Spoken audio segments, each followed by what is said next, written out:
অরুণাচলে তো অনেকেই আসছো, কিন্তু আবার অনেকে আসোনি। অরুণাচলে যদি আসো তাহলে এই জায়গাটাতে কিন্তু অবশ্যই আসবে। এই জায়গাটার নাম সেলা লেক। এখানে আমরা গেছিলাম, তো ভিডিও করে এনেছি তোমাদের সাথে শেয়ার করব বলে। আর এখানে এত সুন্দর একটা লেক, মানে বরফের জল এসে প্রচণ্ড কাচের মতো হয়ে আছে। এটা নদী মনে হচ্ছে, কিন্তু অ্যাকচুয়ালি এটা নদী না, বরফের জল এসে পুরো এরকম হয়ে গেছে। তো বরফ এতটাই এখানে থাকে সব সময়। তো আমি এবার নিয়ে দুবার গেলাম। তো এর আগে তো আমি ইউটিউবে ভিডিও দেইনি, এই প্রথমবার দিলাম। চারিপাশটাও খুবই সুন্দর ছিল।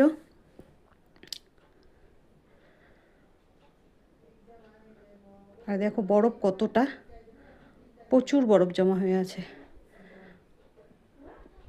তো বরফ নিয়ে আমরা সবাই খেলাখেলি করছিলাম। তোমরা যদি আসো নিশ্চয়ই তোমাদেরও ভালো লাগবে। আর আমার ভিডিওগুলো যদি তোমাদের ভালো লাগে তাহলে সাবস্ক্রাইব করে পাশে থাকবে।